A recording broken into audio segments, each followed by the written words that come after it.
Welcome back to the Shigeaki podcast, where aging meets wisdom and small changes lead to powerful health.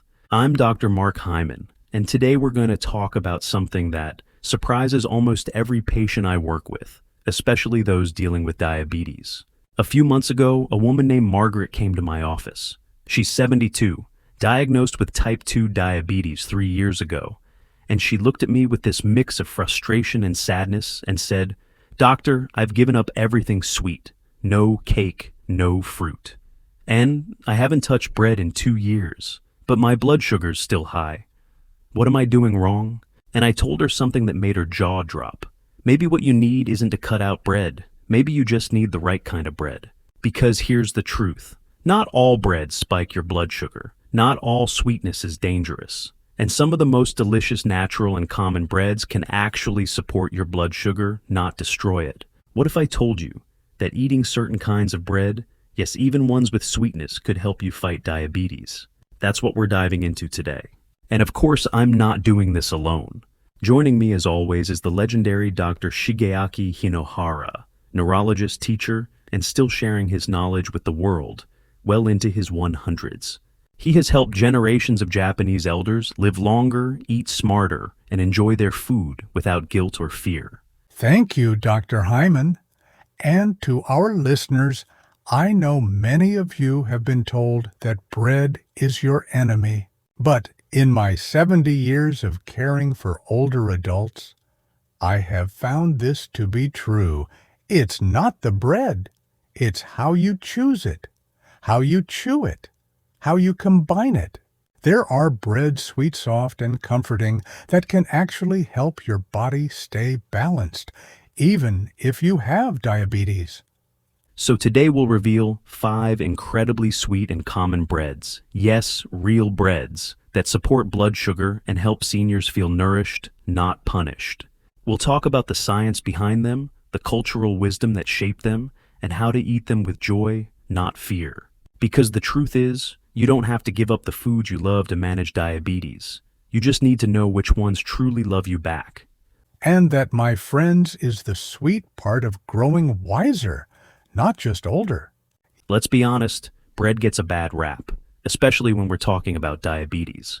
Most people are told cut carbs, avoid white flour, bread turns into sugar, stay away. And on the surface that makes sense. After all, refined carbohydrates can spike blood sugar, increase insulin resistance, and lead to weight gain. But here's what no one tells you. Not all breads behave the same. Some raise your blood sugar rapidly, others barely at all. It depends on how they're made, what they're made of, and how your body digests them. Yes, in Japan, we have elders who eat bread every day, but not the kind you see in most supermarkets. They choose breads made with whole grains, fermented dough, or natural root vegetables like sweet potato or pumpkin. And more importantly, they do not eat bread alone. They eat it with soup with vegetables or with tea. They slow down, they chew slowly, and their bodies do not panic. That's such a big distinction. It's not just what you eat, it's how you eat it. In America, we grab toast on the go. White bread, jelly, maybe a sugary coffee, no protein, no fiber, no fat. That combination, it's the perfect storm for a blood sugar spike. And then we blame the bread. But bread is not the villain. The processing, the portion, and the pairing, that's where the danger lives. Exactly. So today we're not telling you to go back to eating donuts and cinnamon rolls for breakfast. We're here to show you that with the right breads that are rich in fiber, fermented or naturally sweetened with real ingredients, you can still enjoy that warm slice in the morning without sacrificing your blood sugar. Because joy matters too. When you remove all pleasure from the plate, you remove one of the greatest medicines of old age appetite for life. So coming up next, we'll walk you through 5 specific breads that we've seen work well for people with diabetes, especially those over 60. And no, they're not exotic. You may even have some in your pantry right now.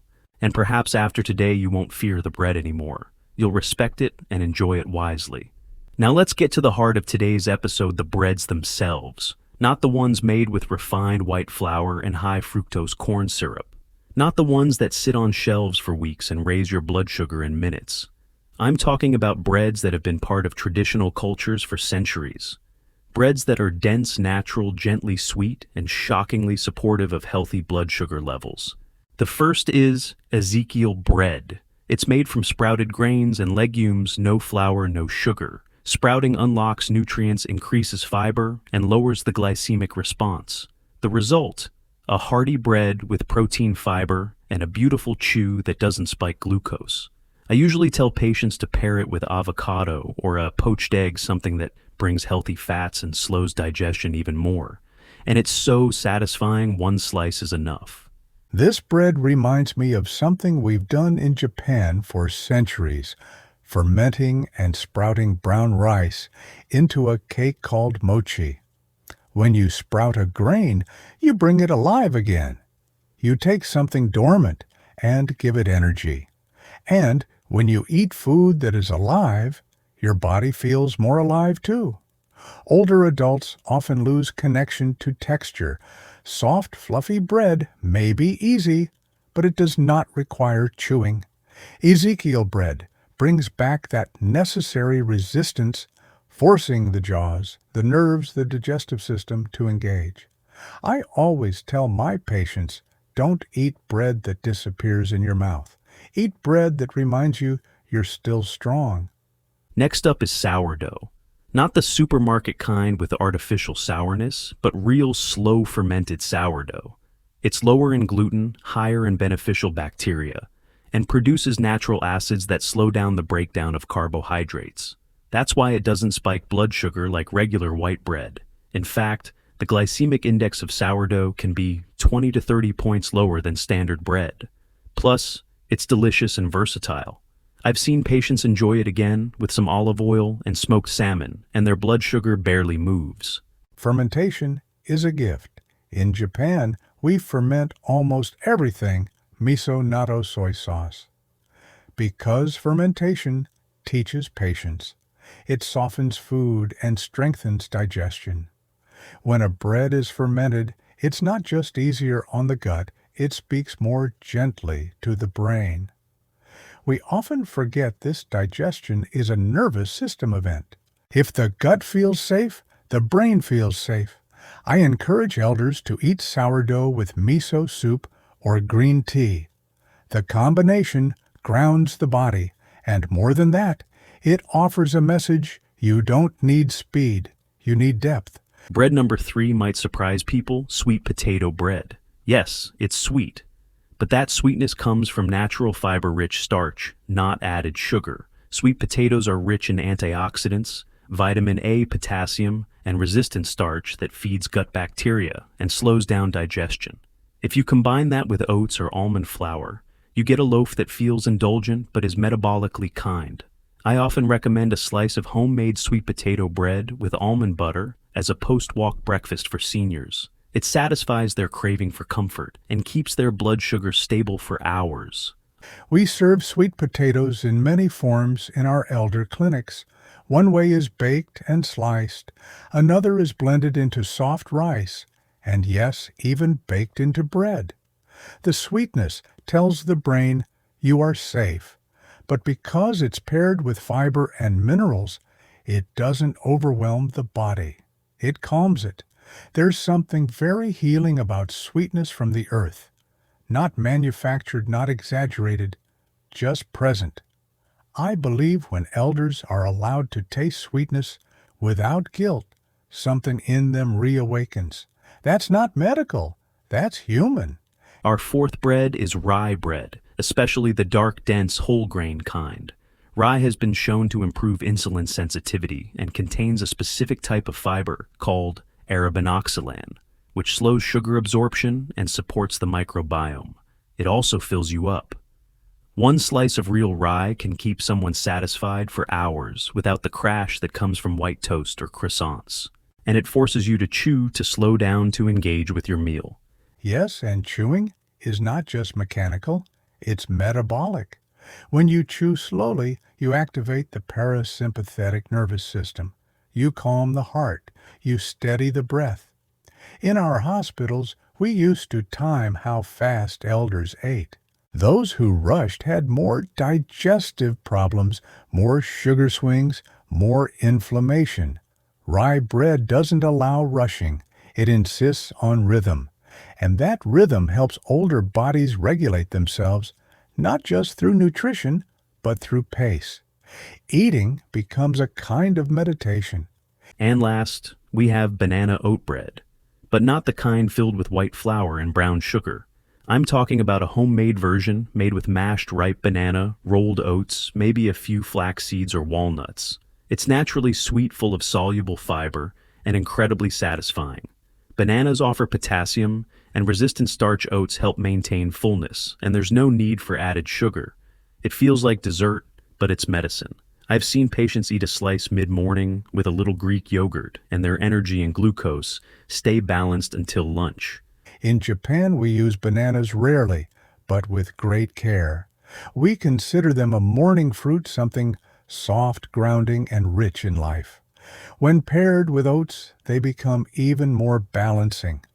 We teach patients not just to eat, but to appreciate what they're eating, to recognize the sweetness, the warmth, the memory.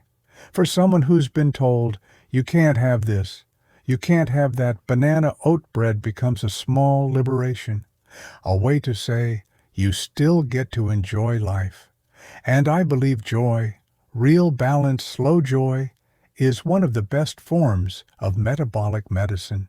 So, there you have it. 5 breads, 5 chances to reclaim something that's been unfairly taken from seniors living with diabetes. Not all bread is the enemy. Some bread is healing if you know how to choose it.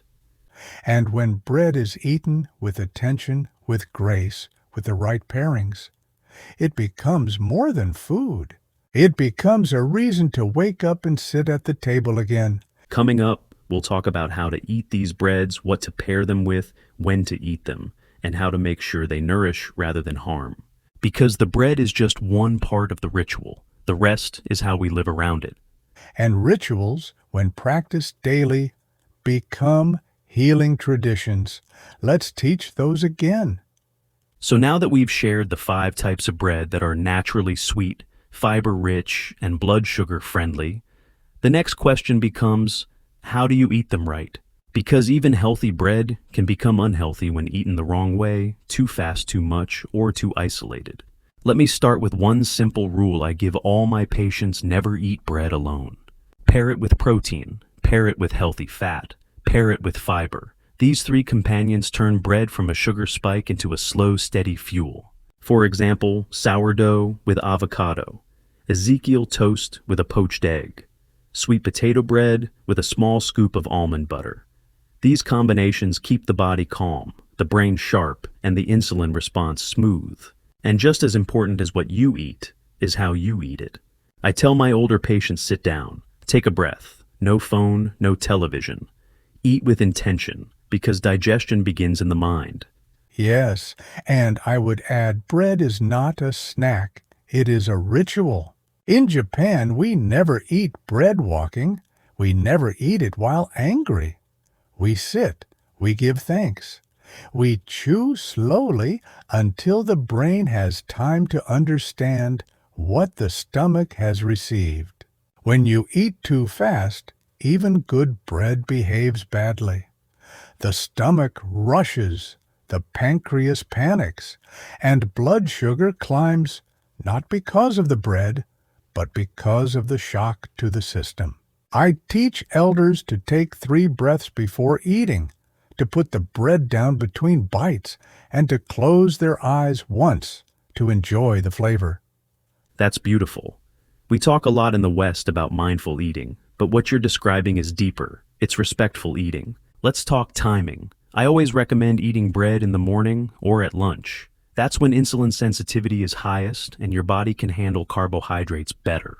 Avoid eating bread late at night when digestion slows and blood sugar control weakens. If you want a sweet snack in the evening, reach for nuts or herbal tea, not toast. And portion matters too. For most people, one slice properly paired is enough. You don't need 3 slices to feel satisfied. You just need a real connection to the meal. That is the heart of it. When people say bread makes me fat or bread makes my sugar spike, I ask them, how did you eat it?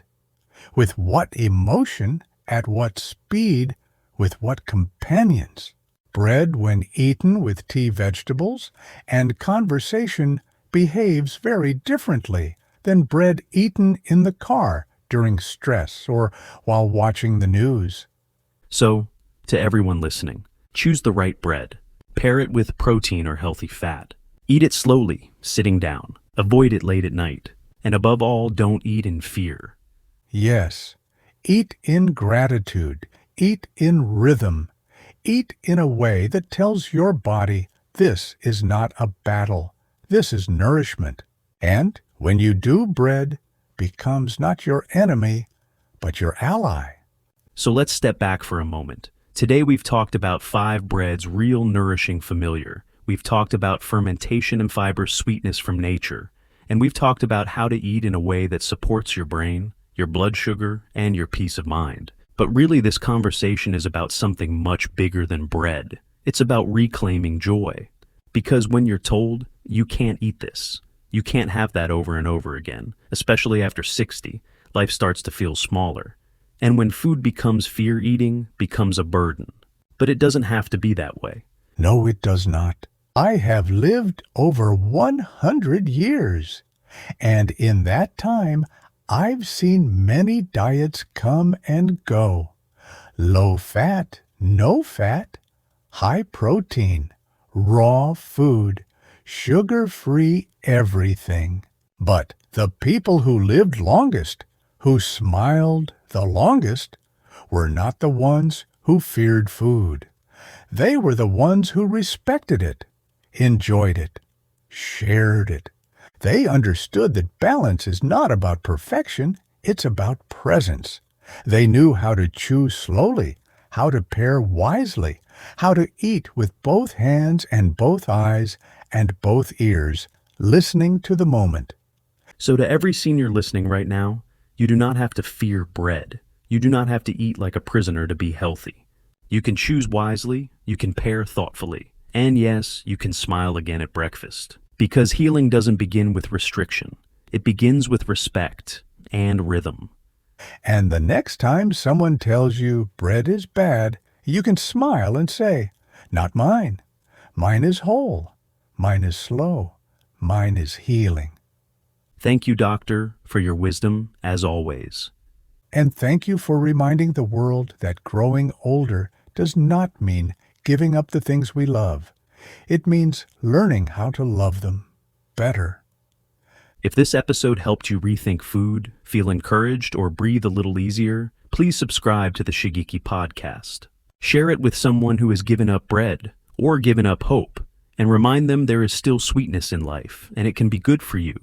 The table is still a sacred place. Let's meet there with wisdom, warmth, and a little bread. See you next time. Warm?